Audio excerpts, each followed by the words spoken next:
وبركاته. إن الحمد لله نحمده ونستعينه ونستغفره ونعوذ بالله من شرور أنفسنا وسيئات أعمالنا. من يهده الله فلا مضل له ومن يضلل فلا هادي له. أشهد أن لا إله إلا الله وحده لا شريك له وأشهد أن محمدا عبده ورسوله لا نبي بعده.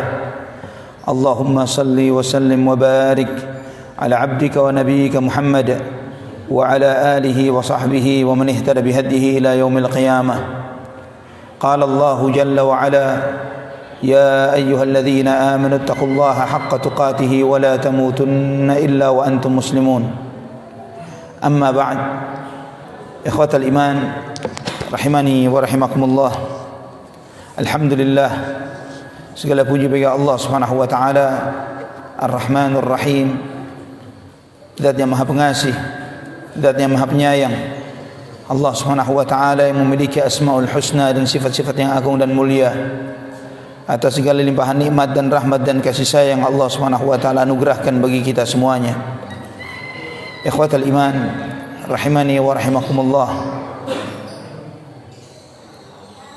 Seorang hamba yang tulus dalam menghambakan dirinya kepada Allah Subhanahu wa taala, maka semakin dia mengikhlaskan dirinya di dalam beribadah, semakin dia berusaha untuk mendapatkan cinta Allah Subhanahu wa taala untuk dirinya, dan semakin dia berusaha meraih hal itu, yaitu dengan cara semakin menyempurnakan cintanya kepada Allah Subhanahu wa taala. Semakin kuat cinta seorang hamba kepada Allah Subhanahu wa taala, sebaliknya semakin kuat cinta Allah Subhanahu wa taala kepada hamba tersebut. Ikhwatal iman rahimani wa rahimakumullah. Di dalam surat Al-Baqarah ayat 165, Allah Subhanahu wa taala menyampaikan: "Wa minan nasi man yattakhidhu min dunillahi andadan yuhibbunahum ka hubbillah walladzina amanu ashaddu hubban lillah." Di antara manusia ada di antara mereka yang menjadikan tandingan-tandingan bagi Allah Subhanahu wa taala, dan mereka mencintai tandingan-tandingan itu seperti cintanya mereka kepada Allah Subhanahu wa taala. Sedangkan orang-orang beriman asyaddu hubban lillah, lebih kuat cintanya kepada Allah Subhanahu wa taala. Di antara sebagian manusia, mereka yang menjadikan tandingan-tandingan bagi Allah Subhanahu wa taala. Dan para ulama menegaskan bahwa tandingan ini yang dimaksud bukanlah di dalam penciptaan, bukan di dalam mengatur alam semesta, bukan di dalam masalah kepemilikan alam semesta. Karena musyrikin Quraisy, mereka mengakui dan menyatakan bahwa yang mencipta, yang mengatur dan memiliki alam semesta hanyalah Allah Subhanahu wa taala semata, tidak ada yang lain. Namun mereka menjadikan tandingan-tandingan bagi Allah di dalam ibadah, di dalam doa, di dalam tawakal. Mereka beribadah kepada sesembahan-sesembahan yang disembah selain Allah, seperti di antara kaum musyrikin yang menyembah malaikat, di antara kaum musyrikin ada yang menyembah nabi, seperti orang-orang Nasrani yang menyembah Nabiullah Isa bin Maryam alaihi salam, atau menyembah sebagian dari sosok-sosok yang saleh, seperti sebagian orang-orang musyrikin yang menyembah Latta, sebagaimana kata Ibn Abbas radhiyallahu anhu bahwa Latta adalah kana rajulun salihun yaluttu sawiqa lil hujjaj, itu orang saleh yang membuatkan makanan untuk para jamaah haji di masa jahiliyah. Atau yang menyembah 5 berhala yang Allah Subhanahu wa taala sebutkan di dalam surat Nuh: Wad, Suwa', Yaghuth, Ya'uq dan Nasr, yang disebutkan juga oleh Ibn Abbas radhiyallahu anhuma dalam Sahih Bukhari, innahum asma'u rijalin salihin min qaumi Nuh, bahwa mereka adalah nama orang-orang saleh dari kaumnya Nabi Nuh. Jadi ikhwatal iman, Orang-orang musyrikin ini mencintai sesembahan-sesembahan mereka yang diantaranya adalah sosok orang-orang soleh yang begitu diagungkan dan dikeramatkan. Yuhibbunahum kahubbillah. Mereka mencintai sesembahan-sesembahan mereka ini, mencintai berhala-berhala mereka ini seperti cintanya mereka kepada Allah Subhanahu wa taala. Seperti cintanya kepada Allah. Walladzina amanu asyaddu hubban lillah. Sedangkan orang-orang beriman asyaddu hubban, sangat besar cinta mereka kepada Allah. Sangat besar cinta mereka karena tidak bisa dibandingkan. Bagaimana cintanya mereka yang syirik, cinta yang terbagi-bagi begitu banyaknya dengan cintanya ahli tauhid. Cintanya ahli tauhid yang hanya cinta kepada satu Allah, satu ilah, Allah Subhanahu wa taala Rabbul alamin. Bagaimana bisa dibandingkan cintanya seseorang kepada makhluk dibandingkan dengan cintanya kepada Al-Khaliq? Bagaimana bisa dibandingkan cintanya kepada makhluk yang dhaif, yang lemah, yang diberi rizki melebihi dibandingkan dengan cinta kita kepada Al-Khaliq, Al-Mudabbir, Ar-Raziq, Ar-Razzaq. Allah Subhanahu wa taala memberi rizki terhadap segala sesuatu. Bagaimana kita bisa membandingkan cinta kita kepada An-Nafi'ud Dhar yang segala sesuatu kebaikan dan keburukan di tangannya dibandingkan dengan cinta kepada makhluk yang tidak memiliki apapun maslahat dan manfaat untuk dirinya sendiri pun dia tidak punya. Maka ikhwatal iman rahimani wa rahimakumullah, Nabi kita Muhammad sallallahu alaihi wasallam dalam hadis yang sahih dalam Sahih Bukhari dan Muslim dari hadis Anas bin Malik radhiyallahu anhu, Nabi sallallahu alaihi wasallam bersabda, "Thalathun man kunna fihi wajada bihinna halawatal iman." Ada tiga perkara, barang siapa seseorang memiliki tiga perkara ini, dia akan merasakan manisnya iman. Tiga hal, jika dia memilikinya, maka dia akan merasakan manisnya iman.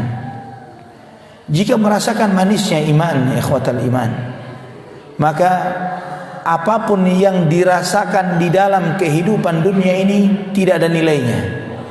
Apakah dia sedang bahagia, dilihat orang ya, sedang bahagia atau sedang susah, sedang banyak hartanya atau sedang sedikit hartanya, ya, sedang sehat atau sedang sakit, sedang mendapat untung besar atau sedang mendapatkan kerugian besar, tidak akan terpengaruh segala kondisi zahir, kondisi fisik yang dilihat oleh seseorang ketika dia merasakan manisnya iman.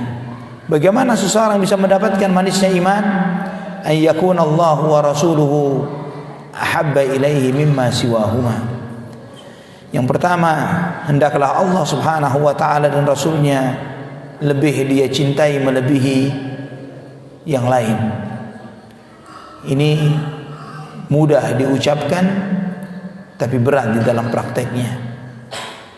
Ketika kita seringkali ditanya cinta Allah, siapa di antara kita yang menyatakan tidak cinta Allah? Pasti kita akan mengatakan cinta Allah Subhanahu wa taala.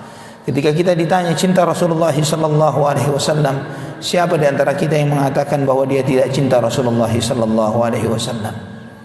Namun tidaklah setiap ucapan itu diakui kebenarannya. Karena benar dan tidak benarnya adalah di dalam ujian kehidupan. Sebagaimana di dalam surat Al-Munafiqun ayat 1, Allah Subhanahu wa taala berfirman, "Idza ja'akal munafiquna qalu nashhadu innaka la rasulullah wallahu ya'lamu innaka la rasuluhu wallahu yashhadu innal munafiqina lakadzibun." Jika datang kepadamu orang-orang munafik berkata, "Sungguh kami bersaksi Muhammad, sesungguhnya engkau benar-benar utusan Allah." Allah tahu engkau adalah utusannya, dan Allah bersaksi sesungguhnya orang-orang munafik sungguh mereka berdusta. Ikhwatal iman, apa yang diucapkan oleh orang munafik ini adalah ucapan yang benar, tapi Allah dustakan. Ucapan mereka yang mengatakan nashhadu innaka la rasulullah, kami bersaksi wahai Muhammad sesungguhnya engkau adalah utusan Allah, adalah ucapan yang hak, ucapan yang benar. Namun karena ucapan itu adalah ucapan lisan yang tidak diiringi dengan ucapan yang ada di dalam hatinya, Allah dustakan. Wallahu yashhadu innal munafiqina lakadzibun. Allah bersaksi sesungguhnya orang-orang munafik sungguh mereka berdusta. Allah dustakan, padahal ucapannya benar. Demikian pula ucapan banyak sebagian kita ikhwatal iman rahimani wa rahimakumullah, ketika dia mengucapkan aku cinta Allah, aku cinta Rasulullah sallallahu alaihi wasallam. Tidak semua klaim cinta itu diterima. Karena bagaimana dia bisa mengatakan dia cinta kepada Allah, tapi dia tidak mengikuti pilihan Allah di dalam hidupnya, di dalam menjalankan perintahnya, menjauhi larangannya, di dalam menerima ketetapan ridha terhadap ketetapan takdirnya. Bagaimana dia bisa mengatakan cinta Allah jika dia tidak ridha dengan takdir ketetapan Allah Subhanahu wa taala? Kemudian wa an yuhibbal mar'a la yuhibbuhu illa lillah. Yang kedua kata Nabi sallallahu alaihi wasallam, hendaklah dia mencintai seseorang, dia tidak mencintai orang itu kecuali karena Allah. Mencintai seseorang karena Allah. Subhanallah ikhwatal iman. Ini juga kalimat yang mudah diucapkan, kalimat yang gampang kita mengucapkan, uhibbuka fillah, aku mencintaimu karena Allah. Tapi apakah benar ketika kita mencintai seseorang itu karena Allah? Dan apa yang Allah subhanahu wa ta'ala berikan bagi orang yang saling mencintai karena Allah subhanahu wa ta'ala? Nabi sallallahu alaihi wasallam bersabda bahwa nanti Allah subhanahu wa ta'ala akan memberikan bagi sebagian manusia yang kata Nabi sallallahu alaihi wasallam, laisu anbiya wa laisu syuhada, mereka bukan para nabi, mereka bukan para rasul. Allah jadikan bagi mereka manabir min nur, mimbar-mimbar yang terbuat dari cahaya, yaghbituhumul anbiya wasyuhada. Allah berikan bagi mereka mimbar-mimbar dari cahaya, ditempatkan di tempat yang tinggi dan mulia. Laisu anbiya wala syuhada, mereka bukan nabi, bukan syuhada, tapi membuat iri para nabi dan para syuhada. Para nabi dan para syuhada pun iri terhadap mereka. Sampai ada seorang badui dari belakang majlis, dia mengangkat tangannya dan kemudian maju menghadap Nabi sallallahu alaihi wasallam dan mengatakan, ya Rasulullah, manhum ya Rasulullah? Laisu anbiya wala syuhada yaghbituhumul anbiya wasyuhada. Mereka bukan nabi, bukan syuhada, namun para nabi dan syuhada iri terhadap martabat dan kedudukan yang Allah berikan kepada mereka. Manhum ya Rasulullah? Siapa mereka? Dijawab oleh Nabi SAW, al-mutahabin, mereka yang saling cinta mencintai karena Allah Subhanahu wa taala.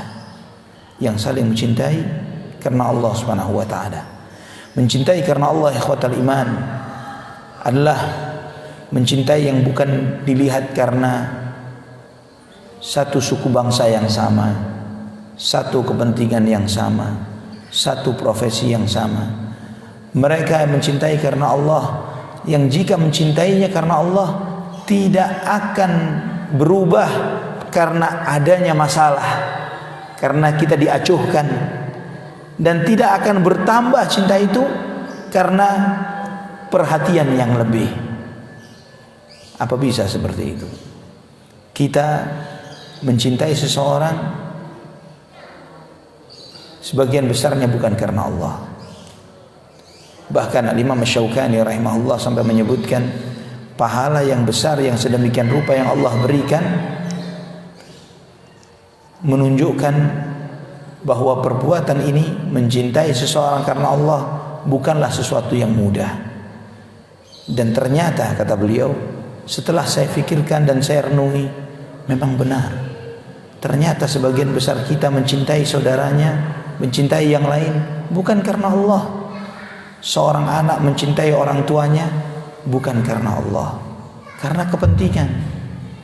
Orang tua terhadap anaknya, demikian suami terhadap istri, istri terhadap suami, karena kepentingan dunia. Karena jika baik kita cinta, jika tidak baik kita benci. Ya, berapa banyak anak karena misalnya melihat sikap acuh tak acuh dari orang tuanya, dia tidak mencintai lagi orang tuanya. Demikian pula sebaliknya. Apalagi suami terhadap istri, ya, atau istri terhadap suami, ketika belanjaan lancar, ya, cintanya nambah. Uang belanja nambah, cinta nambah. Uang belanja berkurang, cinta berkurang. Allahul musta'an. Wa an yakraha an ya'uda fil kufri kama yakrahu an yuqadzafa fin nar. Dan hendaklah dia membenci, bencinya dia kembali kepada kekufuran sebagaimana dia bencinya dilempar ke dalam api neraka. Dalam asar, dalam riwayat yang lain dijelaskan, dia lebih baik mati dibakar hidup-hidup ketimbang dia mati dalam keadaan Yahudi atau Nasrani. Ya, bukan cuma diiming-iming makanan, sembako, ya, kesehatan dan yang semisalnya, atau pendidikan, sekolah, bahkan diancam untuk dibakar hidup-hidup. Lebih baik mati dibakar hidup-hidup ketimbang menjadi Yahudi atau Nasrani. Ikhwatal iman rahimani wa rahimakumullah. Bagaimana kita bisa meraih cintanya Allah Subhanahu wa taala? Al-Imam Ibnu Qayyim rahimahullah, beliau menyebutkan di dalam kitab Madarijus Salikin beberapa sebab, beberapa amal perbuatan yang jika kita mengamalkannya dengan istiqamah akan mendatangkan cinta kita kepada Allah Subhanahu wa taala. Dan apa yang beliau sampaikan ini, ikhwatal iman rahimani wa rahimakumullah, adalah kiat-kiat yang paling jitu, yang paling luar biasa, yang paling cepat dan paling mendekatkan diri seorang hamba kepada Allah Subhanahu wa taala. Yang pertama, kata Imam Ibnu Qayyim rahimahullah, untuk bisa meraih, agar bisa mendapatkan cintanya Allah Subhanahu wa taala, yang pertama seorang hamba hendaklah dia sering membaca Al-Quran dengan tadabbur dan memahami maknanya. Membaca Al-Quran dengan tadabbur dan memahami maknanya. Dan di antara hikmah diturunkannya Al-Quran adalah untuk itu, agar kita membacanya dengan tadabbur dan memahami maknanya. Di dalam surat Sad ayat 29 Allah Subhanahu wa taala berfirman, "Kitabun anzalnahu ilaika mubarakun liyadabbaru ayatihi wa liyatadzakkara ulul albab." Inilah sebuah kitab yang kami turunkan kepadamu, kitab yang penuh berkah, mubarak, kitab yang penuh berkah. Liyadabbaru ayatihi, agar mereka mentadabburi ayat-ayatnya, waliyatadzakkara ulul albab, dan agar orang-orang yang memiliki hati nurani mengambil pelajaran. Ikhwatal iman rahimani wa rahimakumullah. Dan Allah Subhanahu wa taala menegur mereka-mereka yang tidak mau tadabbur, dan menggambarkan dan menyampaikan bahwa orang-orang yang tidak mau mentadabburi Al-Quran seperti seseorang yang di dalam hatinya ada gemboknya. Di dalam surat Muhammad ayat 24, "Afala yatadabbaruna al-Quran am ala qulubin aqfaluha." Apakah mereka tidak mentadabburi Al-Quran? Apakah di dalam hati itu ada gemboknya, ada kuncinya? Abdullah bin Mas'ud radhiyallahu an, beliau menyampaikan, "La tanthuruhu kanathri ad-daql wa la tahudhuhu ka hadha asy-syi'r qifu 'inda ajaibihi wa harriku bihi al-qulub wa la yakun hammu ahadikum akhir as-surah." Janganlah kalian membaca Al-Quran itu seperti seseorang yang sedang menaburkan kurma, atau seperti orang yang sedang melantunkan bait-bait syair, nasyid. Qifu 'inda ajaibihi, berhentilah kalian ketika membaca ayat-ayat yang menakjubkan kalian. Berhentilah di sana. Wa harriku bihil qulub, gerakkan hatimu dengan ayat-ayat Al-Quran yang kamu baca. Wala yakun hammu ahadikum akhir surah, janganlah semangat kalian di dalam membaca Al-Quran ini adalah akhir surat, supaya cepat berakhir, supaya cepat selesai dan pindah kepada surat yang berikutnya. Nah, ini mengajarkan dan menunjukkan kepada kita, ikhwatal iman rahimani wa rahimakumullah, agar kita membaca Al-Quran dengan penuh pemahaman, dengan kita memahami ayat-ayat yang kita baca. Contoh misalnya, di antara surat yang insya Allah semua kita menghafalnya, di dalam juz amma, Alhaakumut takatsur hatta zurtumul maqabir. Alhaakumut takatsur, kalian telah dilalaikan dengan at-takatsur, dengan saling banyak, ya, saling berlomba-lomba untuk memperbanyak. Allah Subhanahu wa taala tidak menyebutkan apa yang disebutkan di sini. Berlomba-lomba untuk saling banyak apa? Kata Imam Syekh Abdurrahman bin Nasir As-Sa'di rahimahullah di dalam tafsirnya, jika Allah mendiamkan at-takatsur ini dengan bentuk yang terbuka seperti ini, maksudnya segala sesuatu yang memalingkan seorang hamba dari Allah Subhanahu wa taala. Apakah itu bisa berupa banyak harta, berlomba-lomba untuk memperbanyak harta, atau jabatan dan kedudukan dan kekuasaan, atau ketenaran dan popularitas, atau mungkin anak, ataupun yang lainnya. Yang ketiga, seseorang saling berlomba untuk memperbanyak ini dan itu yang memalingkannya dan melalaikannya dari Allah, yang masuk dalam istilah lahwun. Alhaakumut takatsur, kalian telah dilalaikan dari memperbanyak harta, dengan memperoleh jabatan, kedudukan, ketenaran, segala sesuatu yang membuat manusia lalai. Hatta zurtumul maqabir, sampai kalian berziarah kubur. Kalimatnya zurtum, ziarah. Ini isyarat menggambarkan kepada kita, ya ikhwatal iman, bahwa ahlul kubur, penghuni kuburan ini, mereka tinggal di alam barzakh sejenak, sebentar. Maka Allah menyebutkan dengan kata ziarah, seperti orang berziarah, tidak akan lama-lama. Padahal kita tahu usia kita di atas tanah dengan usia kita kelak di dalam tanah, mana lebih lama? Di dalam tanah lebih lama. Di dalam tanah lebih lama ketimbang kita di atas tanah. Kita hidup di dalam bumi, di alam barzakh lebih lama ketimbang kita tinggal di atas tanah ini, di atas bumi ini. Namun kita sering melalaikan yang pasti terjadi untuk mengejar sesuatu yang sebagian besarnya tidak pasti. Mencari dunia, mencari keuntungan, mencari ini dan itu, sampai mengorbankan banyak hal, melupakan akan hakikat kehidupan yang kita bakal lebih lama tinggal di sana. Ikhwatal iman rahimani wa rahimakumullah. Jika kita mentafakkur, membaca Al-Quran dengan tadabbur dari setiap ayat yang kita baca, maka kita akan dibukakan makna-makna dari ayat-ayat Allah Subhanahu wa taala yang sedemikian luar biasanya. Dan itu akan lebih menghantarkan kita kepada cinta kita kepada Allah Subhanahu wa taala. Contoh yang lainnya, dalam surat Al-Fatihah, kita meminta kepada Allah Subhanahu wa taala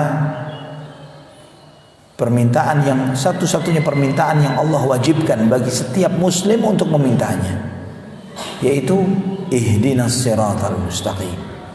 Tunjukilah kepada kami ya Allah jalan yang lurus. Satu-satunya surat yang wajib dihafal surat Al-Fatihah. Surat yang lain tidak wajib dihafal, Al-Fatihah yang wajib dihafal. Satu-satunya permohonan yang wajib kita meminta kepada Allah, permintaan hidayah.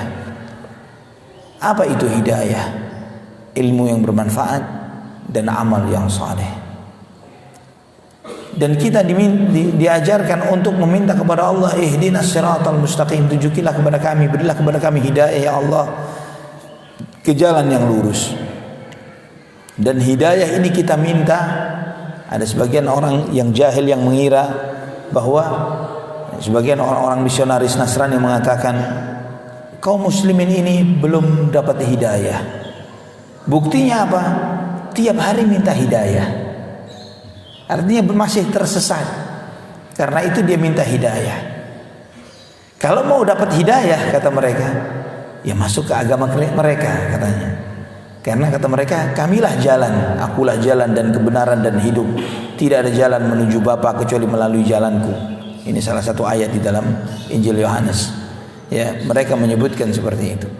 Padahal kita membaca dalam ayat ini, ihdinas siratal mustaqim, tunjukilah kepada kami jalan yang lurus. Allah jelaskan, siratal ladzina an'amta alaihim, jalannya orang-orang yang kau beri nikmat. Siapa mereka? Para nabi, siddiqin, syuhada dan salihin. Jalannya para nabi, yang jalannya ini adalah Islam, bukan jalan yang lain. Inna dina indallahil Islam. Apakah agama Nabi Isa? Apa agama Nabi Isa? Islam. Nabi Isa tidak pernah mengajarkan agama Nasrani. Tanya kepada orang Nasrani. Tanya jika punya teman, saudara, sahabat, tetangga, saya mau nanya, agamanya Yesus apa? Tanya. Kalau dia bilang agamanya Kristen, saya ingin tahu, baca ayatnya. Ingin tahu, ada tidak ayatnya dalam kitab suci Anda? Di 4 Injil mereka, Matius, Markus, Lukas, Yohanes. Tidak ada. Tidak ada satupun ayat di kitab suci mereka yang mengatakan bahwa Yesus datang membawa agama Kristen. Tidak ada. Subhanallah. Kita minta ihdinas siratal mustaqim, tunjukilah kepada kami jalan yang lurus. Ikhwatal iman, kita ini selalu butuh hidayah. Karena kita menyadari, antum yang sudah belajar Islam entah sejak kapan, ilmu Islam yang sudah antum pahami dan yang belum dipahami, mana lebih banyak? Yang belum dimengerti tentang Islam lebih banyak ketimbang yang belum dipahami. Artinya kita butuh hidayah, ya Allah, supaya lebih paham tentang agama Islam yang sebagian besarnya saya belum paham. Artinya kita baru sedikit paham tentang Islam. Nah, dari yang sedikit saja yang sudah kita pahami, yang sedikit ini, yang sudah kita amalkan dan yang belum kita amalkan, mana lebih banyak? Yang belum diamalkan lebih banyak ketimbang yang sudah diamalkan. Kita butuh hidayah kepada Allah. Ya Allah, berilah kami hidayah untuk bisa mengamalkan ilmu yang telah kami pahami. Sudah punya ilmunya, ternyata banyak dari ilmu yang sedikit yang saya pahami ini belum saya amalkan, ya Allah. Butuh hidayah. Yang sudah diamalkan, kita masih butuh hidayah untuk bisa istiqamah di dalam beramal. Istiqamah. Yang sudah istiqamah masih butuh hidayah, ya Allah, untuk bisa mati dalam keadaan husnul khatimah. Dan kemudian ketika kita sudah dikubur, kita masih butuh hidayah untuk yuthabbitullahu alladhina amanu bil qawli tsabit fil hayatid dunya wa fil akhirah. Allah mengokohkan lisan orang-orang beriman untuk bisa menjawab pertanyaan munkar dan nakir, supaya bisa benar menjawab pertanyaan malaikat. Sampai nanti ketika di padang mahsyar kita pun butuh hidayah supaya kita selamat pada yaumul hisab. Sampai kita digiring menuju sirat, tetap butuh hidayah. Ya Allah, tunjukilah kepada kami jalan yang lurus. Di sirat itu, kata Imam Ibnu Qayyim rahimahullah, cepat lambatnya seseorang melewati sirat. Karena ada Nabi SAW menyebutkan ada yang sekejap mata, secepat kilat, seperti penunggang kuda dan yang lain sebagainya. Cepat atau lambatnya seseorang menyeberangi sirat yang membentang di atas neraka jahanam kelak, sesuai dengan secepat apa dia merespon ajakan Allah ketika di muka bumi. Ketika Allah mengajak hayya 'alas shalah, secepat apa kita meresponnya? Ketika diminta untuk bertaubat kepada Allah dari dosa-dosa, apakah kita menunda-nunda atau bagaimana? Semakin cepat kita merespon semua ajakan Allah di dunia, secepat itu kelak nanti ketika kita jalan di sirat. Ini membaca Al-Quran dengan tadabbur dan tafakkur. Ikhwatal iman. Yang kedua, kiat agar kita meraih cinta Allah Subhanahu wa ta'ala adalah bertaqarrub, mendekatkan diri kepada Allah Subhanahu wa ta'ala dengan menjalankan ibadah-ibadah sunnah setelah menyempurnakan yang wajib. Menjalankan ibadah-ibadah sunnah setelah menyempurnakan yang wajib. Imam Bukhari meriwayatkan di dalam sahihnya dari hadis Abu Hurairah radhiyallahu anhu, Nabi sallallahu alaihi wasallam bersabda, Innallaha qala, sesungguhnya Allah Subhanahu wa taala berfirman dalam hadis qudsi, man 'adali waliyan faqad adzantuhu bil harb. Barang siapa yang memusuhi waliku, aku akan umumkan perang terhadapnya. Wa ma taqarraba ilayya 'abdi bi syai'in ahabba ilayya mimma aftaradtuhu 'alaihi. Tidaklah hambaku mendekatkan diri kepadaku dengan sesuatu yang lebih aku cintai melebihi ketika dia mengamalkan apa yang aku wajibkan kepadanya. Ini pertama, bahwa tidak ada amalan yang lebih dicintai oleh Allah melebihi menjalankan yang wajib. Kenapa Allah wajibkan suatu amalan seperti salat 5 waktu, puasa Ramadan, birrul walidain, mencari nafkah untuk keluarga dan sebagainya yang Allah wajibkan. Kenapa Allah wajibkan hal itu? Karena Allah mencintai perbuatan itu. Karena Allah mencintainya. Wa ma yazalu 'abdi yataqarrabu ilayya bin nawafil hatta uhibbahu. Dan senantiasa hambaku mendekatkan diri kepadaku dengan menjalankan ibadah-ibadah sunnah sampai aku mencintainya. Fa idza ahbabtuhu kuntu sam'ahu alladhi yasma'u bihi. Ketika aku mencintainya, ketika Allah telah mencintainya, aku menjadi pendengarannya yang dengannya dia mendengar. Wa basarahu alladhi yubsiru bihi. Aku menjadi penglihatannya yang dengannya dia melihat. Wa yadahu allati yabtishu biha. Dan aku menjadi tangan yang dengannya dia mencengkram. Wa rijlahu allati yamshi biha. Dan menjadi kakinya yang dengannya dia berjalan. Wa in sa'alani la'utiyannahu. Dan jika dia meminta kepadaku, pasti aku akan memberi. Wala in ista'adzani la'u'idhannahu. Dan jika dia meminta perlindungan kepadaku, pasti aku akan melindunginya. Wa ma taraddadtu an syai'in ana fa'iluhu taraddudi an nafsil mu'min. Dan aku tidak pernah bimbang di dalam melakukan sesuatu yang aku sendiri melakukannya, seperti bimbangku ketika mencabut nyawa hambaku yang beriman. Yakrahul mauta wa ana akrahu ma sa'atahu. Dia tidak suka cepat mati dan aku tidak ingin menyakitinya. Hadis ini di antara hadis yang sahih dalam Sahih Bukhari yang dijelaskan oleh para ulama sebagai hadis wali. Yang pertama, barang siapa yang memusuhi waliku, aku akan umumkan perang terhadapnya. Hati-hati dengan para aulia Allah. Para aulia Allah, kekasih-kekasih Allah. Mereka ini ketika Allah mencintainya, ketika ada orang yang mencoba menyakiti para aulia Allah, maka mereka telah seperti berperang dengan Allah Subhanahu wa taala. Siapa para aulia Allah ini? Mereka para ulama, ahlul hadis, para imam-imam ahlus sunnah wal jamaah, dan yang mereka yang mengajak di jalan Allah Subhanahu wa taala. Ikhwatal iman rahimani wa rahimakumullah. Maka di antara pesan di antara sesama para ulama, mereka mengingatkan luhumul ulama'i masmumah. Dagingnya ulama itu beracun. Jangan gampang-gampang menghibah mereka.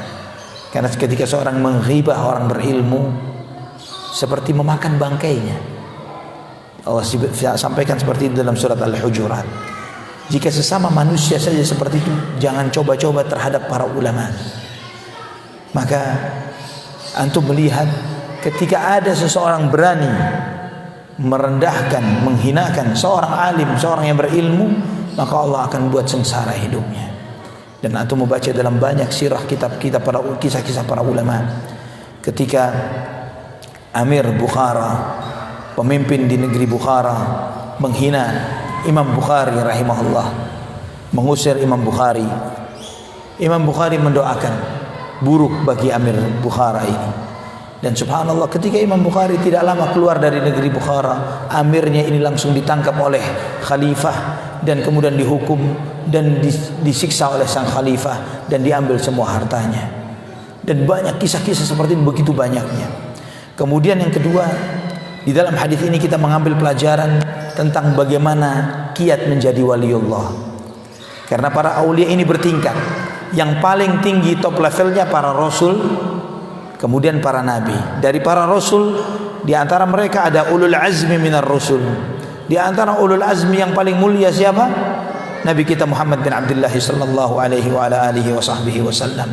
Sayyidul awliya, Sayyidul anbiya wal mursalin, Nabi kita Muhammad bin Abdullah sallallahu alaihi wasallam. kemudian ulul azmi minar rusul, kemudian para rasul, kemudian para nabi.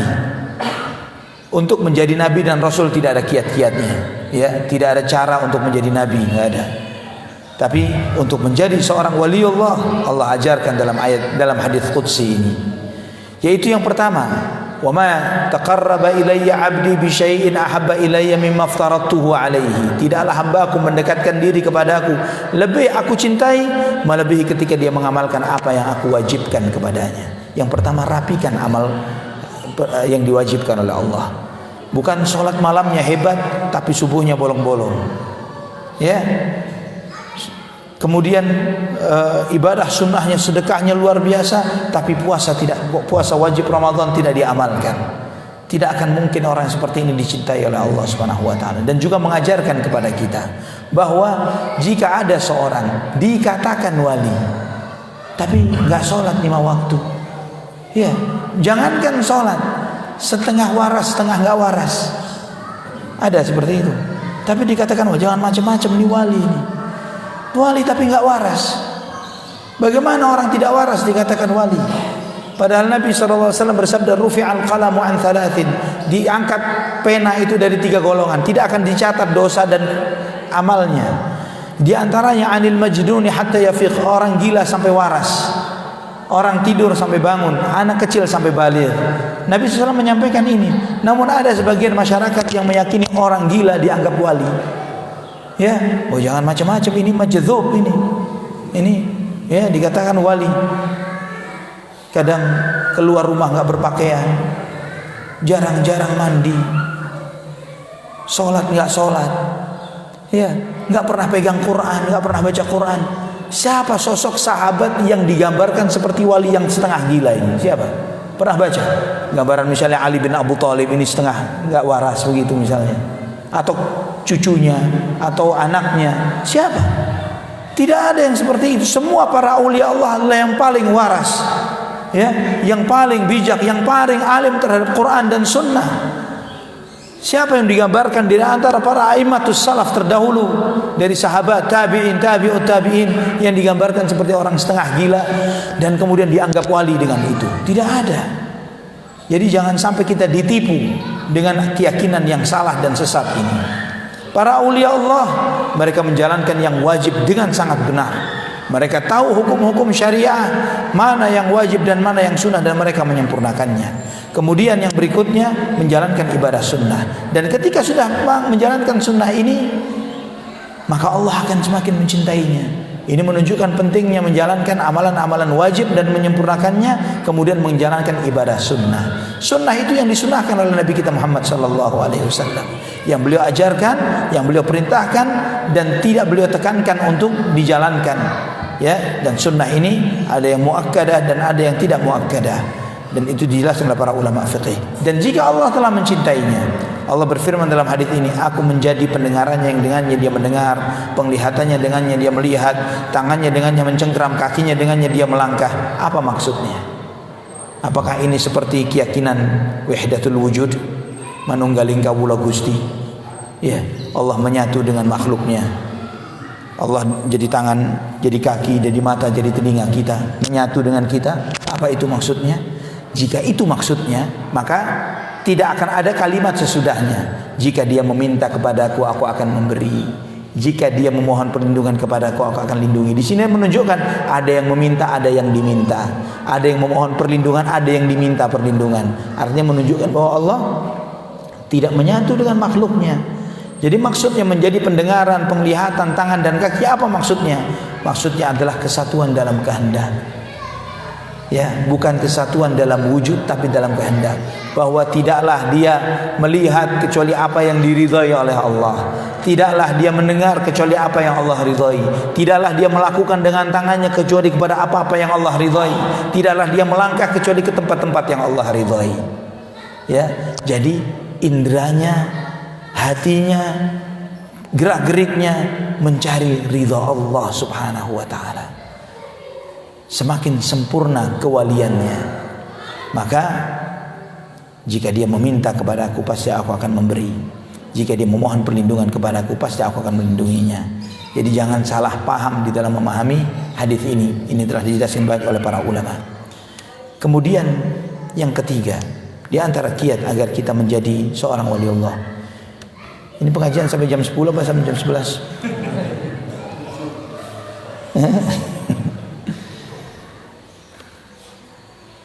Yang ketiga, biasanya sampai syuruk Pak ya. Yang ketiga, yaitu menjaga zikir. Menjaga zikir di dalam setiap kondisi. Zikir lisan dan zikir hati.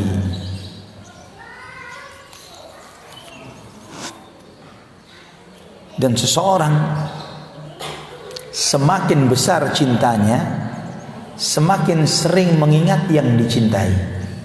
Benar ya? Waktu dulu lagi jatuh cinta begitu ya, lagi ngapain saja ingat sama yang dicintai. Ya, dalam setiap kondisi dia selalu kebayang nama yang dicintainya. Demikian pula seorang hamba yang cinta kepada Allah Subhanahu wa taala.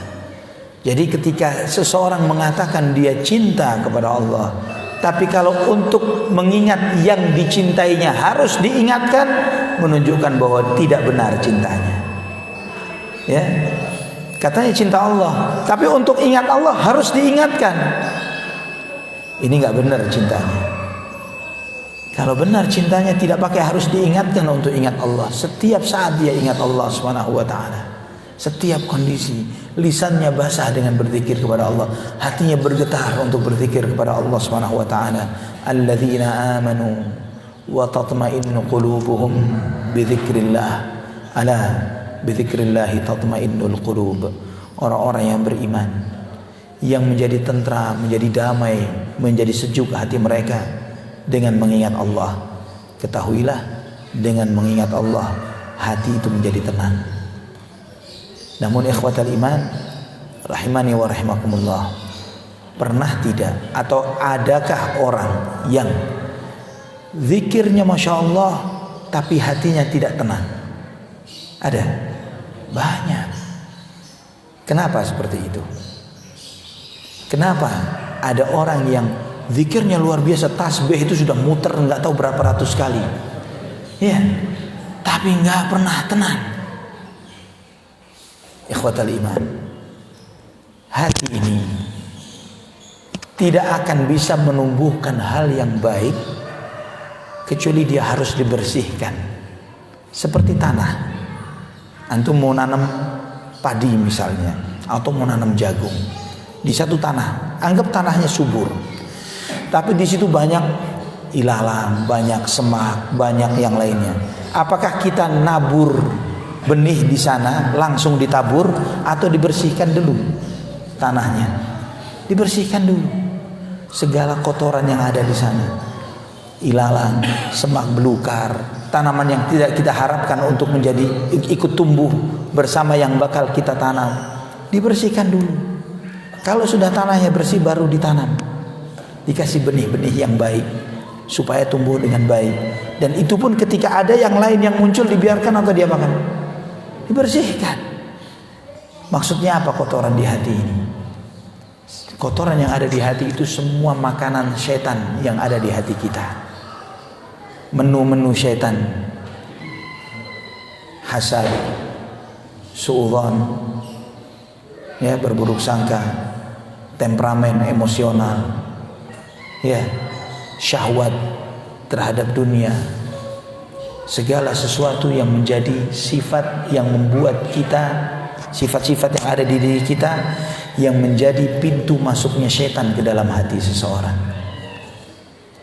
Setan ini seperti anjing kelaparan. Anjing kelaparan, antum bawa daging, ada rombongan anjing kelaparan mengejar antum. Anjing itu akan terus ikut kepada antum. Antum usir, pergi, tapi dagingnya antum pegang. Dia akan terus ngejar kita. Supaya dia pergi bagaimana? Lepas daging ini, buang. Maka antum akan dibiarkan jalan.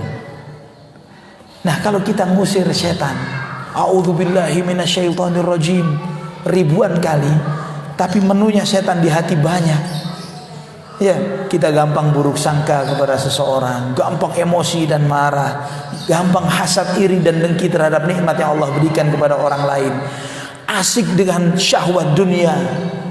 Menu-menu syaitan penuh di kita. Ya, setan nongkrong di sana, bikin pesta. Ya, banyak menunya, nikmat ini kita makan di sini. Karena setan nikmat berada di situ, dia tidak akan pergi, dan zikir itu tidak akan pernah masuk ke dalam. Zikir itu tidak akan pernah masuk ke dalam hati seseorang. Supaya zikir itu nikmat dan merasakan kenikmatannya, maka hati itu harus dibersihkan. Buang kotoran-kotorannya. Kalau ya Allah, ternyata saya punya penyakit sombong, ada kibir, ada sombong, merasa diri lebih baik dari orang lain, gampang meremehkan orang lain, suka menolak kebenaran yang disampaikan oleh seseorang yang saya anggap, saya benci kepada orang itu. Penyakit ini menjadi penyebab terbesar yang menghalangi seseorang untuk merasakan nikmatnya ibadah, merasakan nikmatnya zikir. Itu diantara sebab kenapa orang tidak merasakan nikmat di dalam berzikir kepada Allah. Walaupun sudah ribuan kali zikir, tapi kalau kita ini memiliki kotoran-kotoran di hati kita, ikhwatal iman, maka zikir itu tidak akan sampai masuk ke dalam hatinya. Kalaupun tumbuh, tapi tumbuh dengan semak belukar yang lain, ya, tidak kelihatan indah, keruh. Ikhwatal iman rahimani wa rahimakumullah. Dalam Sahih Bukhari dan Muslim, Nabi SAW menyampaikan sebuah hadis qudsi. Yaqulullahu ta'ala, ana 'inda dhanni 'abdi bi wa ana ma'ahu hina yadhkuruni. Aku berdasarkan prasangka hambaku kepadaku, dan aku bersamanya ketika dia ingat aku. In dzakarani fi nafsihi dzakartuhu fi nafsi. Jika dia sedang mengingatku sendirian, aku akan mengingatnya sendirian. Wa in dzakarani fi mala'in dzakartuhu fi mala'in hum khairun minhum.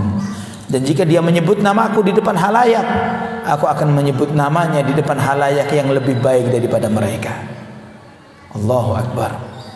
Sehingga ada sebagian orang saleh mengatakan, aku tahu kapan Allah sedang ingat aku dan kapan Allah sedang melupakanku. Bagaimana kita tahu Allah sedang ingat kita? Bagaimana kita tahu Allah sedang melupakan kita? Ini jawabannya hadis qudsi ini. Ketika kita sedang ingat Allah, Allah sedang ingat kita. Ketika kita melupakan Allah, Allah melupakan kita. Dan ikhwatal iman, apa untungnya ketika kita diingat Allah? Subhanallah.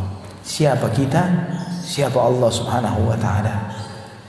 Ya, wajar jika kita ini cinta kepada Allah, wajar. Kenapa wajar? Wa ma bikum min ni'matin fa min Allah. Apapun nikmat yang ada pada dirimu, datangnya dari Allah. Apapun nikmat. Kita misalnya pernah dikasih hadiah, ya misalnya menjelang lebaran begini ada orang ngasih parcel, setahun sekali ngirim parcel ke rumah kita, padahal isinya sederhana-sederhana, biskuit dan yang lain sebagainya yang murahan, yang insya Allah kita juga bisa beli, cuman karena di model dihias dikit, kita jadi ya Allah si fulan ngasih anak parcel, ya insya Allah sepanjang tahun gak bakal kita lupakan orang ini, ya sepanjang tahun jazahullahu khairan, ngirim anak parcel lebaran, ya ngasih hadiah parcel, kita terima kasih dan ingat terus kepada orang tersebut. Bagaimana Allah Subhanahu wa ta'ala yang telah memberikan kehidupan, akal sehat, diberikan fisik yang sehat walafiat, darah, peredaran darah yang normal, gula darah yang normal, penglihatan yang normal, lisan normal, pendengaran normal, keluarga. Allahu Akbar.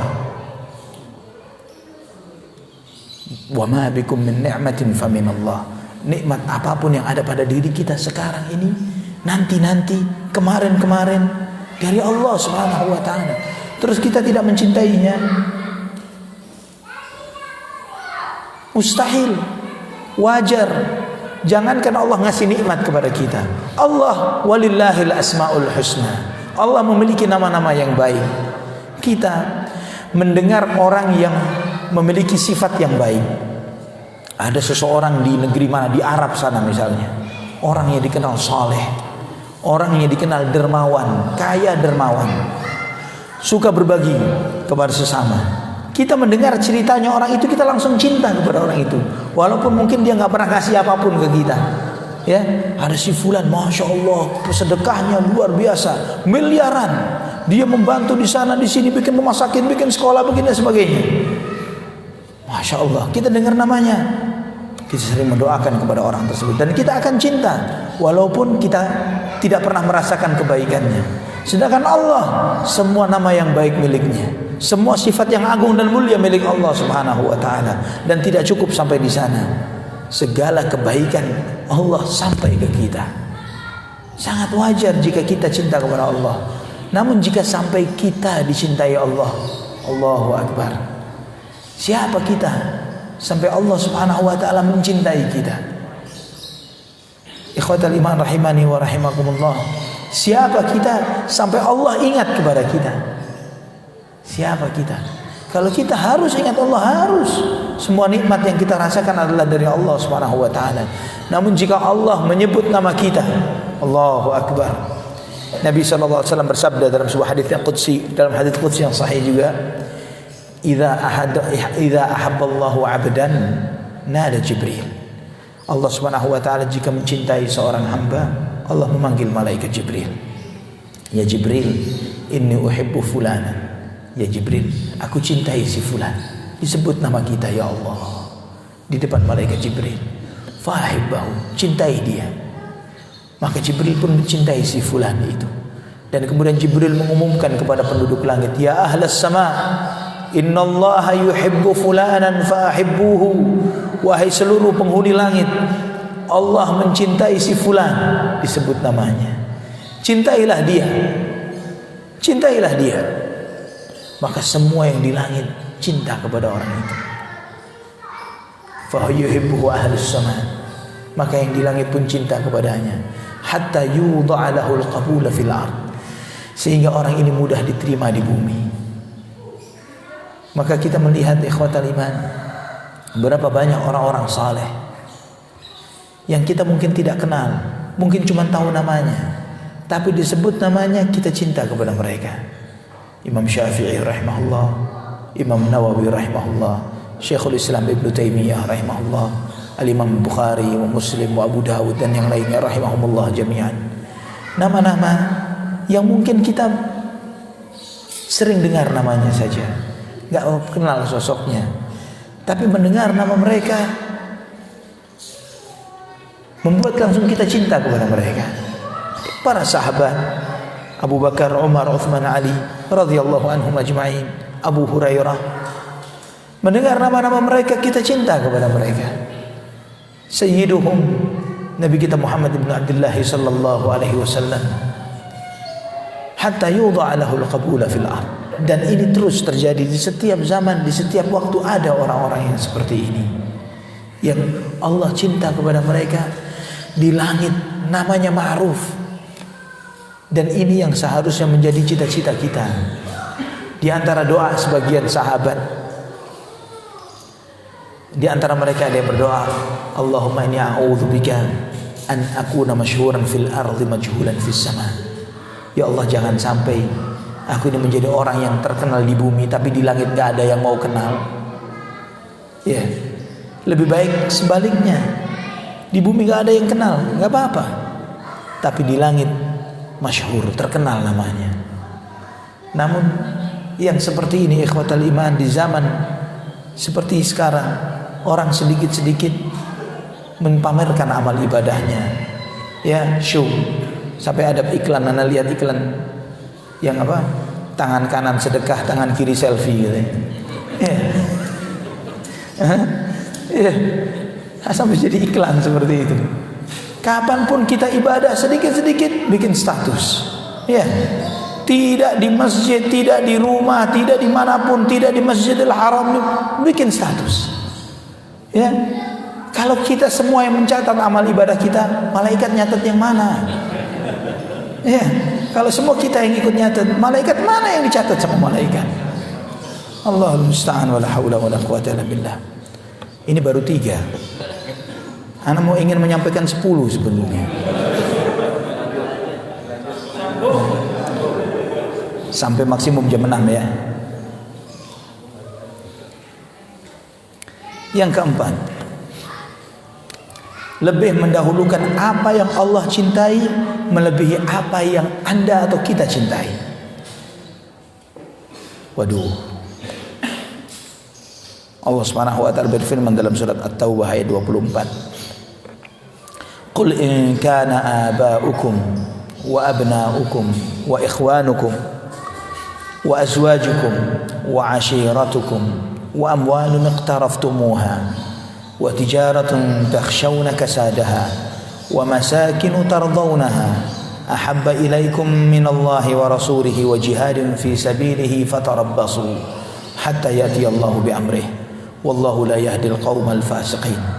Sampaikan wahai Muhammad, jika orang tua kalian, anak-anak kalian, saudara-saudara kalian, istri-istri kalian, kerabat-kerabat kalian, harta yang kalian kumpulkan, perdagangan yang kalian khawatirkan kerugiannya, tempat tinggal yang kalian tempati, lebih kalian cintai ketimbang Allah dan Rasulnya, lebih kalian cintai ketimbang jihad di jalannya, hati-hati, fatarabbasu, hati-hati kalian, hatta ya'ti Allahu bi amri, sampai Allah akan datang dengan ketetapannya.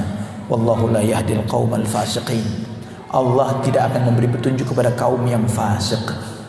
Allah sebutkan dalam ayat ini, ketika kita lebih cinta orang tua kita, lebih cinta anak kita, lebih cinta kerabat kita, saudara kita, istri kita, harta kita, perdagangan kita, profesi kita, tempat tinggal yang kita tinggali, lebih kita cintai ketimbang Allah dan Rasulnya, maka kita adalah orang fasik. Fasik. Ikhwatal iman, mengatakan bahwa Allah lebih kita cintai ketimbang itu semuanya gampang, tapi terbuktinya ketika ada kepentingan, ada perang kepentingan di sini. Misalnya seseorang yang berprofesi yang kita tahu profesinya haram menurut Allah dan Rasulnya, bekerja di lembaga riba misalnya, kita tahu Allah sangat benci dengan riba, tapi ini profesi saya misalnya, dan ditanya, kamu cinta Allah tidak? Cinta Rasulullah SAW tidak? Iya. Mana yang lebih kamu cintai? Allah dan Rasulnya atau profesi kamu? Ya. Kemudian ketika dengan orang tua, ketika orang tua menyuruh A dan Allah memerintahkan B, dan ini sifatnya wajib, perintah wajib. Jika sifatnya sunnah dan itu tidak saling, misalnya sedang sholat sunnah dipanggil oleh orang tua, batalkan sholatnya, ya. Karena kisahnya Juraij itu dijelaskan oleh para ulama, di antara Imam Nawawi rahimahullah yang memberikan tabwib dalam Sahih Muslim, judul-judul bab dalam Sahih Muslim. Imam Nawawi menyebutkan konteksnya itu adalah ibadah sunnah, kisahnya Juraij, ya, bukan ibadah wajib. Kalau ibadah wajib, laksanakan sholat wajibnya, tapi kalau sunnah, batalkan sholat sunnahnya untuk mendengarkan apa yang dipanggil oleh orang tua. Namun bagaimana jika orang tua menyuruh kita sesuatu yang melanggar syariat Allah Subhanahu wa taala? Allah larang, malah orang tua menyuruh kita. Mana yang lebih kita dahulukan? Jika kita lebih mendahulukan orang tua, maka kita lebih mencintai orang tua kita ketimbang Allah dan Rasulnya. Istri, ya orang tua mungkin lebih tegal kita, tapi kalau istri, waduh, ya, sebagian kita bolehlah harimau di luar, tapi kucing yang jinak di rumah. Ya, Masya Allah, di luar, wah, macan, singa. Sampai ada kisahnya ini, seekor singa ketika menikah itu, nggak lama ada seekor kucing lompat dan berada di pinggir sang singa. Singanya heran, kenapa kamu di sini? Kata si kucing, dulu saya juga sama seperti kamu, singa.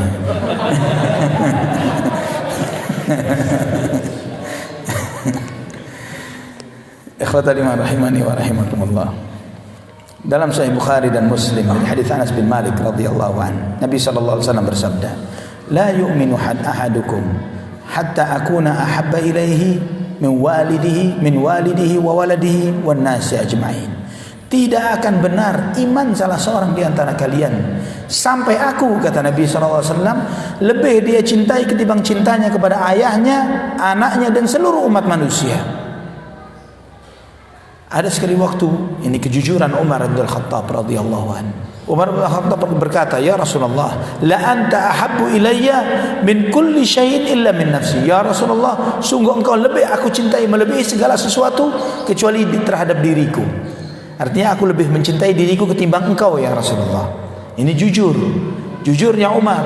Mungkin kita mengatakan lebih cinta Rasulullah SAW ketimbang diri kita, tapi benar seperti itu? Apakah mau berkorban untuk Allah dan Rasulnya?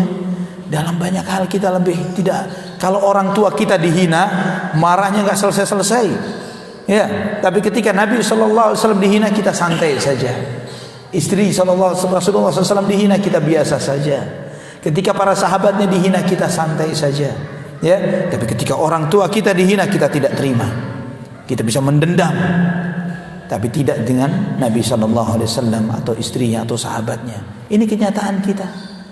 Ya, sebagian kita mau bersahabat dengan orang-orang Syiah, dan ini kan perbedaan khilafiyah. Khilafiyah bagaimana mereka mengkafirkan Abu Bakar wa Umar wa Uthman, mengkafirkan Aisyah dan Hafsah. Kok khilafiyah? Lah, ini bukan khilafiyah. Mengkafirkan ibu-ibu kita, dikafirkan ummahatul mukminin. Ummahatul mukminin dikafirkan dan kita katakan khilafiyah. Ini bukan khilafiyah, ini masalah. Ya, ini adalah musuh yang bertameng Islam. Maka ikhwatal iman rahimani wa rahimakumullah, jika cinta kita benar kepada beliau sallallahu alaihi wasallam, kita akan mencintai siapa-siapa yang dicintai oleh beliau.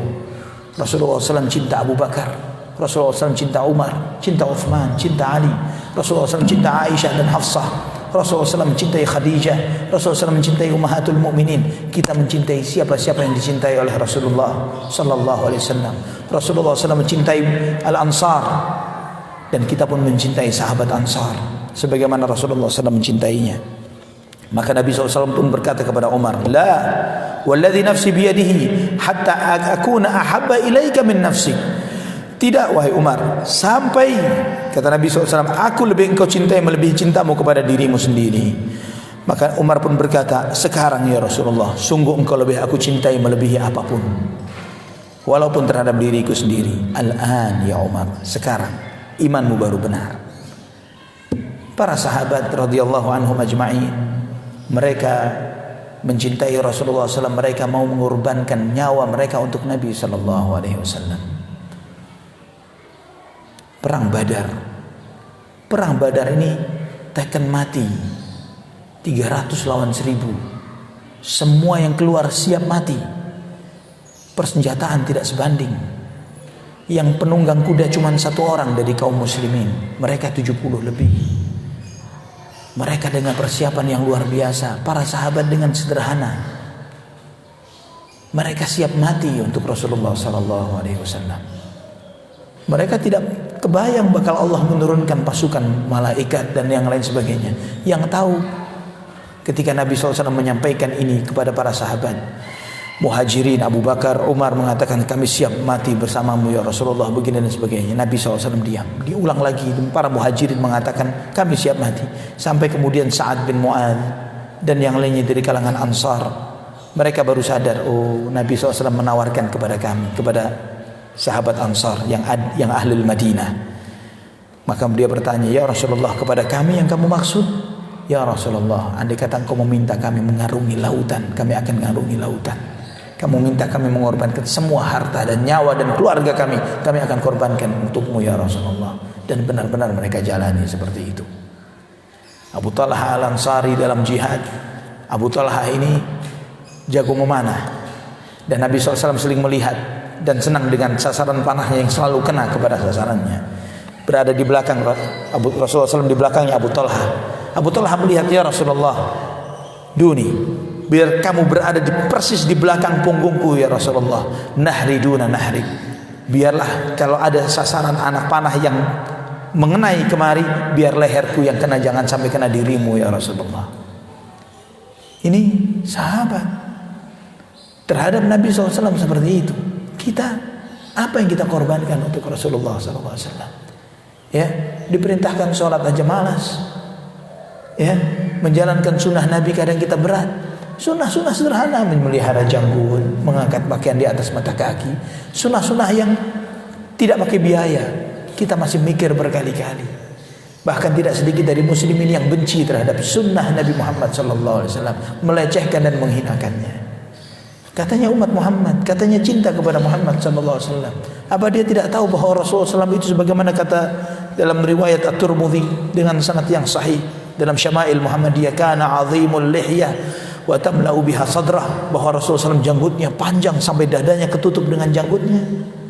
Ini Nabi kita Muhammad SAW. Namun beberapa banyak dari umat Muhammad SAW yang mikir berkali-kali untuk menjalankan sunnah beliau Sallallahu Alaihi Wasallam, dan itu pun dia mengatakan cinta Allah dan Rasulnya, mengatakan cinta Allah, cinta Rasul. Kemudian rokok hukumnya apa? Anggap makruh, anggap makruh. Makruh itu artinya apa? Dibenci, dibenci Allah, dibenci Rasul. Malah ini jadi sahabat, yang dibenci jadi temannya, yang sunnah jadi musuhnya.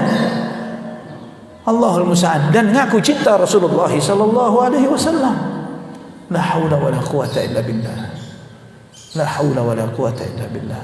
Mana cintanya? Sampai sini dulu. Silahkan yang mau bertanya.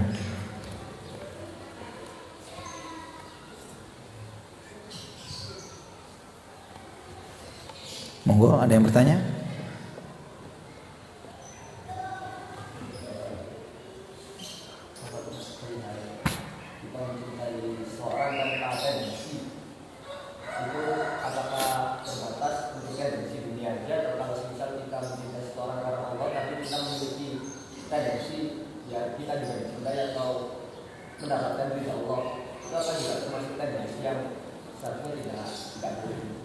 Kalau tendensinya adalah berharap cinta dan ridhonya Allah, itu sesuatu yang memang harus kita cari. Ya, kita mencintai seseorang karena Allah dengan niatan agar Allah meridhai kita dan mencintai kita. Itu yang harus dicari memang. Seperti kita cinta kepada Rasulullah sallallahu alaihi wasallam, kita cinta kepada Khulafaur Rasyidin, kepada Muhajirin wal Ansar, kita cinta kepada ulama-ulama kita. Kita mencintai mereka mengharapkan ridhanya Allah Subhanahu wa taala. Karena Allah cinta kepada mereka, para imam-imam ahlus sunnah cinta kepada mereka, kita pun cinta kepada mereka. Kita mencintai para da'i yang berdakwah di jalan Allah Subhanahu wa taala, dan kita meyakini dengan hakul yakin yang maksum itu siapa? Nabi kita Muhammad sallallahu alaihi wasallam. Ketika kita mencintai seseorang, jangan dikira misalnya para imam-imam, para ulama-ulama ini enggak ada salahnya. Ya, pasti ada salahnya. Namun kebaikan mereka seperti lautan yang menenggelamkan semua kesalahan itu. Ya, ini kenapa Al-Imam Syekhul Islam Ibnu Taimiyah rahimahullah menulis kitab Raf'ul Malam 'anil A'immatil A'lam. Kenapa kita tidak boleh mencela para ulama, menghina para ulama? Beliau menyebutkan di antara alasannya, andai kata mereka memiliki kesalahan 1, 2, 3, 5, 10, 50 sekalipun, tapi kebaikannya ribuan. Kebaikannya ribuan. Yang maksum hanya Rasulullah SAW. Selain Rasulullah SAW, Abu Bakar, Umar, Uthman, Ali, Muhajirin wal Ansar, semuanya pasti ada salahnya. Pasti ada salahnya. Pasti ada dosanya. Pasti, karena yang maksum hanya Rasulullah SAW. Apalagi di bawah mereka, para imam-imam tabi'in, tabi'ut tabi'in dan yang lainnya. Jangan dibayangkan menurut benak kita Imam Syafi'i itu sosok yang maksum, Imam Bukhari, Imam Muslim, Imam Nawawi. Lah, pasti ada salahnya. Tapi adanya kesalahan bukan alasan kita untuk membenci, untuk mencela, untuk menghina, untuk merendahkan. Lah, karena kebaikan mereka begitu besarnya, dan tertutup semua kesalahan itu dengan kebaikan-kebaikan yang besar ini tadi. Ya, ini terkait tentang para imam-imam, para ulama ahlu sunnah. Dan terhadap seseorang yang hidup di zaman kita pun seperti itu. Para ustadz, para da'i yang ada di zaman kita saat ini begitu banyaknya, dan mereka ingat tidak maksum. Tidak maksum. Pasti sosok pribadi satu demi satu ada cacatnya, ada aibnya. Jangan berhayal Ustadz antum berharap anak berharap Ustadz kayak Rasulullah SAW. Walaupun sampai mati kita semuanya mati sampai kiamat, nggak bakal ketemu Ustadz yang seperti itu. Ya, pasti ada cacat, pasti ada aib. Namun ketika kita melihat cacat dan aib dari guru kita, tutupi. Ya, tutup. Jangan diceritakan, jadikan bahan gunjingan, bahan cerita, kemudian jadi bahan ghibah. Lah, tidak boleh seperti itu. Wallahu a'lam bishawab. Barakallahu fiik. Ada lagi yang bertanya? Terkait dengan membersihkan hati. Sepertinya datangnya kotoran hati itu lebih sering dan lebih banyak dibandingkan dengan usaha saya untuk membersihkan hati itu sendiri. Nah, bagaimana caranya? Allah yabarik fiik. Bagaimana cara membersihkan hati? Yang pertama, harus tahu apa yang harus dibersihkan. Ya. Bagaimana kita ingin membersihkan suatu tempat yang kita tidak tahu mana kotornya, mana bersihnya. Ya. Orang yang tidak peka terhadap kotoran, ya, pasar yang becek pun dianggap nggak ada masalah kok. Ya, kotornya di mana? Ya karena nggak peka. Bau menyengat karena dia sudah tinggalnya di situ, nggak peka dia. Benar ya? Orang yang tinggal di komplek yang memang bau, dekat TPA, tempat pembuangan akhir sampah misalnya, ya, tempat pembuangan akhir sampah, yang sekitar sana santai saja, nggak ada perubahan. Tapi orang yang lewat, ya Allah ini komplek bau banget, ya, akan peka. Kenapa? Karena memang tinggal di situ. Kita mungkin karena sudah sering bersahabat dengan kotoran hati kita, tidak sering kali menganggap itu bukan masalah. Kita sering menganggap ketika diingatkan orang sombong, diingatkan kamu ada sombongnya. Saya sombong. Ya, jawabnya aja kelihatan orang sombong nih. Siapa bilang saya sombong? Ya, sambil ngamuk lagi. Ya, karena tidak berasa kalau penyakit itu kalau sudah kronis, biasanya orang yang sakit nggak berasa. Ya, tahu-tahu sudah stadium 4 kankernya. Nah, ini juga dengan penyakit hati. Supaya kita mengetahui, pertama kita harus tahu bagaimana setan masuk ke dalam diri kita. Pintu masuknya lewat mana? Masuk ke dalam hati seseorang untuk menanamkan benih, merusak hati seseorang. Pintu masuknya dari mana? Pintu masuknya itu sifat kita, sifat dominan kita. Kalau kita merasa mudah tersulut emosi, mudah marah, itu pintu masuknya setan ke diri kita. Dengan itu setan merusak diri seseorang. Dia merusak dunianya, merusak akhiratnya. Ya, kalau sifat kita ini pemalu, misalnya pemalu, setan bisa masuk dari situ. Dengan cara apa? Mengkaburkan antara malu dan minder. Ya, malu itu terhormat karena al-haya'u minal iman, tapi minder tercela. Apa bedanya? Malu itu berdasarkan keimanan, kalau minder ini menunjukkan rendah diri. Rendah diri, melihat sesuatu yang munkar nggak berani mengingatkan. Kenapa? Malu katanya. Ini bukan malu, minder. Merasa diri lebih rendah dari orang lain. Orang lain menyampaikan kemunkaran dengan enaknya, kok kamu malah diam? Karena alasan malu. Ini bukan malu, ini rendah diri. Rendah hati baik, tapi rendah diri hanya kepada Allah saja, bukan kepada yang lain. Jadi harus tahu sifat apa yang ada di diri kita yang menjadi tunggangannya syaitan. Itu yang pertama. Dan kalau sudah tahu itu, baru kemudian kita belajar bagaimana untuk mencabutnya. Nah, kalau bicara satu demi satu, ya kayaknya harus pindah Malang. Nah. Karena pengajian yang seperti ini di Jakarta masih belum selesai juga. Barakallahu fikum. Pertanyaan terakhir sebelum kita duduk, silakan. Ya, tadi disebutkan para rasul itu isi pada orang yang sangat mencintai kata Allah. Nah, saya belum mengerti, jadi begini, bagaimana kita bisa mencintai Allah, karena biasanya kita kan sudah kenal dulu. Nah, kalau nggak kenal, ini kita cara umum. Seperti saya tahu Ustaz, tapi nggak kenal, jadi bagaimana bisa saling mencintai? Tapi kalau sudah tahu Ustaz, tahu ceramahnya, bisa timbul cerita. Bagaimana? Contoh konkretnya saling mencintai kata Allah. Nah, yang paling mudah adalah seperti misalnya cinta kita kepada Rasulullah SAW, kepada para sahabat. Siapa kaum muslimin yang tidak cinta kepada Khulafaur Rasyidin secara umum ya? selama dia belum kena racunnya Syiah. Ya, dia cinta Abu Bakar, Umar, Utsman, Ali. Bahkan beberapa masjid tiang-tiangnya tiang Abu Bakar, Umar, Utsman, Ali. Gitu ya. Ketika ada orang menghina Abu Bakar As-Siddiq, nggak pakai banyak omong, sikat. Iya. Padahal kalau ditanya, ente tahu tidak jasanya Abu Bakar terhadap Islam apa? Nggak tahu. Yang penting anak cinta kepada Abu Bakar. Iya. Kita marah ketika ada orang berani menghina Abu Bakar As-Siddiq. Marah ketika ada orang berani menghina Umar bin Khattab. Sama.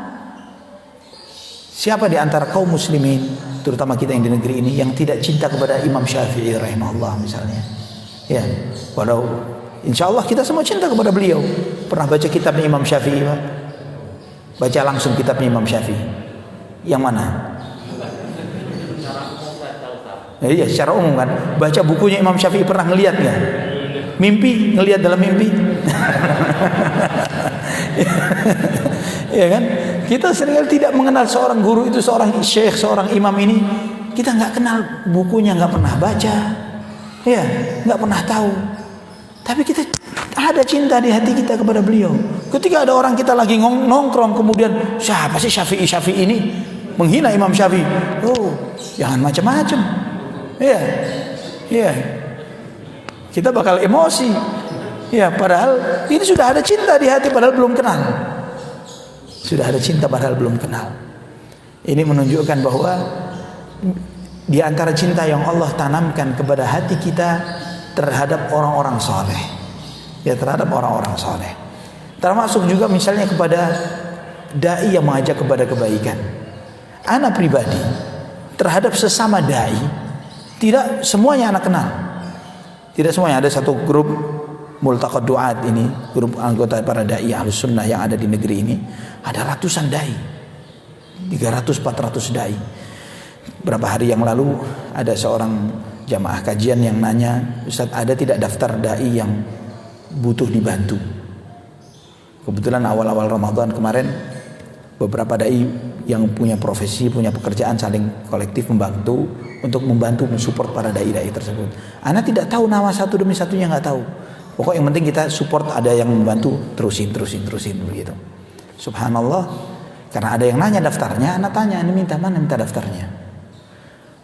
Sebagian besar namanya Ana nggak kenal. Tapi yang pasti, insya Allah kita mencintai mereka karena Allah. Mereka ada yang di pedalaman mana, mereka ada yang di sini, mereka mengorbankan hidupnya karena Allah Subhanahu wa taala. Ya, mengajak di jalan Allah, yang menyelesaikan tugasnya. Yang kalau misalnya kita berpikir dakwah ini harus saya sendiri, betapa susahnya. Ya, namun alhamdulillah misalnya di Kota Malang ini, di Kabupaten Malang, di mana ada dai-dai yang berjalan, yang mengajak kepada agama Allah. Tahu namanya, alhamdulillah. Sempat ketemu misalnya di dalam kajian satu daurah, ini Ustadz Fulan, beliau yang berdakwah di Magelang, ini yang ada di kota ini, yang di ini, yang ini dan sebagainya. Alhamdulillah ketemu dengan orang-orang yang seperti itu.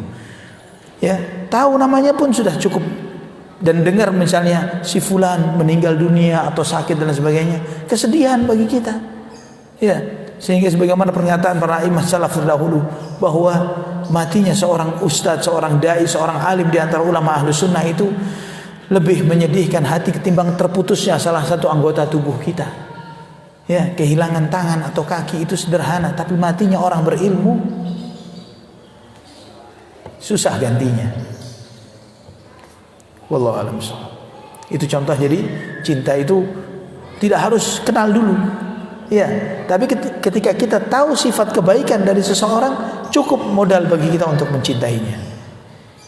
Walaupun misalnya kita tidak Imam Malik bin Anas, Imam Syafi'i saja nggak tahu, apalagi Imam Malik. Ya, gitu kan? Imam Malik bin Anas, gurunya Imam Syafi'i. Insya Allah ngaji kitab Muwatta Imam Malik itu, waduh nanti dulu deh. Imam kita aja kitabnya nggak tahu, apalagi ngaji kitab Muwatta'nya Imam Malik. Tapi kita mencintai Imam Malik rahimahullah, Imam Malik bin Anas. Kita sangat menghormati, mengagungi beliau.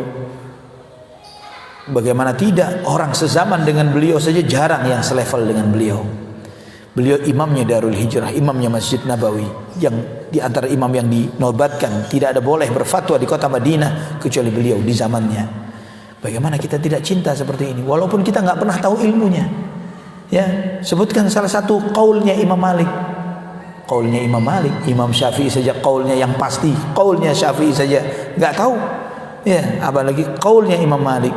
Kita nggak tahu sama sekali, tapi kita Allah Subhanahu wa taala menanamkan cinta ini kepada orang-orang yang memiliki sifat kebaikan.